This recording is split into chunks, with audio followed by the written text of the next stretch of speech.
My name is Ben, and I am 6 years old. I live in a big, tall building in Milan with my mommy and my daddy. My favorite color is red, just like my speedy race car that I zoom across the kitchen floor. My favorite food is pizza, especially when it has lots of cheese and my daddy lets me pretend I'm a chef helping him make it. Usually my days are busy and full of noise. In the mornings, I go to kindergarten and learn about letters and numbers and sing lots of songs with my friends. My best friend is Leo. He has curly hair like a sheep, and we always play together in the park after school, digging for treasure or chasing pigeons. Then we go home and mommy reads me stories before bed, and daddy tickles me until I laugh so much my tummy hurts in a good way. That's how it used to be. But then the quiet came. The quiet started a few weeks ago. Mommy and daddy kept talking about the virus and staying home. They said it was important for everyone to stay inside their own apartments to keep safe. At first, it felt like a super long rainy day, which was okay for a little while. I could build big block towers and read all my books. But then it just kept going. The kindergarten closed. The park gates were locked. Leo couldn't come over to play anymore. He could only talk to me on video calls, and it wasn't the same as really, truly playing and sharing my cookies. Mommy and daddy didn't smile as much.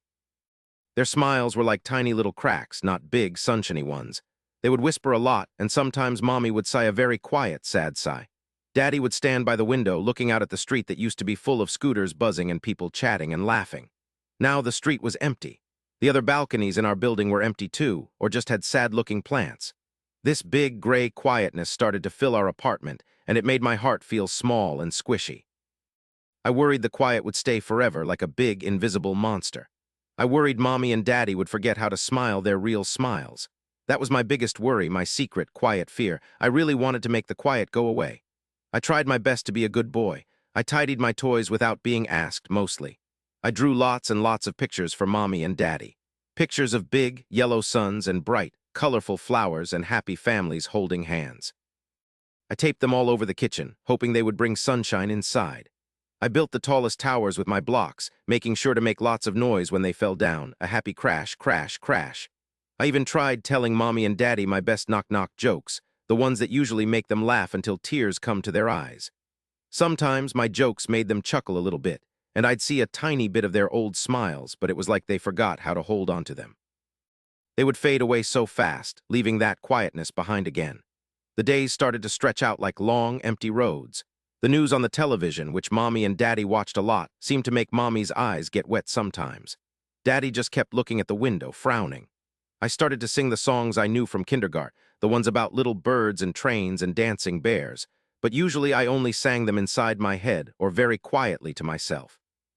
They felt too small to fight the big quietness. I missed Leo so much. Our video calls felt like we were looking at each other through a thick, cloudy window. I would watch the empty street from our balcony, imagining all the people and cars that used to be there. The other balconies in our building were still mostly empty or just had quiet, sad-looking plants. Nobody ever came out to wave. It felt like everyone was just hiding inside like me, and everyone was just as quiet and sad. Then one afternoon, something happened that made the quietness feel even bigger and colder. Mommy was on the phone, talking in a very soft voice. Her face looked scrunched up like she was holding back tears.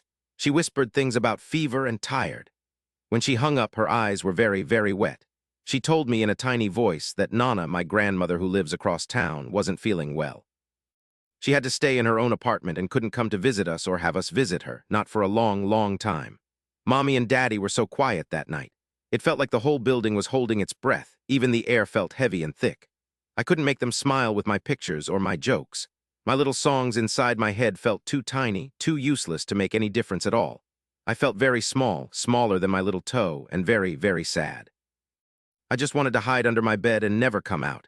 It felt like the quietness was winning, like it was going to swallow us all up, and there was nothing a 6-year-old boy like me could do to stop it.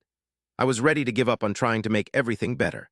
The next morning, the sun was shining, a bright, cheerful yellow, but the street below was still quiet. I went to our balcony anyway, just to feel the warm air on my face. I looked at Mrs. Rossi's empty balcony, and Mr. Giovanni's balcony with his little tomato plants that looked droopy, and the balcony across the way where a little girl usually played with her doll, but it was empty now. My tummy felt twisty with that familiar, small, sad feeling. But then, I remembered a song from kindergarten. It was about a little bird that sang a happy tune even when the sky was gray. My mommy used to sing it to me when I was a baby. I closed my eyes for a moment and I thought about Nana and how much I missed her hugs and how much I wished I could sing her a song to make her feel better. I took a deep breath and I started to sing. My voice was very, very soft at first, like a tiny whisper. It was the bird's song. Then I sang a little louder. It felt like I was singing just to the sun, just to the empty street, just to my own small, brave heart. I kept my eyes closed because I was a little bit scared that nobody would care or that it would sound silly. But then I heard something. A small voice, then another. A whistle. I opened my eyes quickly. Mrs. Rossi was on her balcony, and Mr. Giovanni was there too, looking up from his droopy tomato plants. And the little girl across the way, she was standing on her balcony looking right at me. And they weren't just looking. Some of them were humming along or clapping softly or just smiling. A real big smile from Mrs. Rossi. It was like magic. The quietness was broken. Everyone was looking at each other, really seeing each other from their own balconies. It was like we were all connected by my little bird's song. From that day on, something wonderful happened. It became our special thing. Every single afternoon when the sun was high in the sky, I would go out onto our balcony. I would start with the little bird's song, and then maybe I'd sing another one, and then another. And every day, more and more people from our building would come out onto their balconies. Some people would hum along with me, some would clap. Some would even bring out little instruments like a tiny harmonica or a flute and play along. Mommy and Daddy started to smile their big, sunshiny smiles again. We would take pictures of everyone on their balconies and send them to Nana, who said our songs made her feel stronger and happy, even though she was far away. Our building wasn't just a place where we lived anymore. It was like a giant choir, a family of balconies all connected by music. I felt brave, truly brave, not scared of the quiet anymore. I even tried to teach the little girl across the street a new song by singing it extra loud, and she would try to sing it back to me. It made my heart feel like it was bursting with happy bubbles. A few months later, the grown-ups said the virus was getting better, and we could finally go outside again. The park gates opened, and the scooters started buzzing on the street again, and people laughed. One sunny afternoon, I was playing in the park with Leo, building a super-duper tall sandcastle. Leo got very excited and told me about a new friend he made during the lockdown. He said this friend also loved building castles and knew all the best songs. He described the boy, and suddenly my tummy felt a happy flip. It was the little boy from the third floor, the one who always sang along with me. We had been friends, truly friends, through our songs, even before we properly met. We ran to each other and started playing together right away, no awkwardness, just pure joy. It showed me that even when things are really hard and feel very, very quiet, if you make just a little sound, if you share a little bit of your heart, big, beautiful things can happen. New friends can find their way to you like magic. The quiet never really wins if you just keep singing.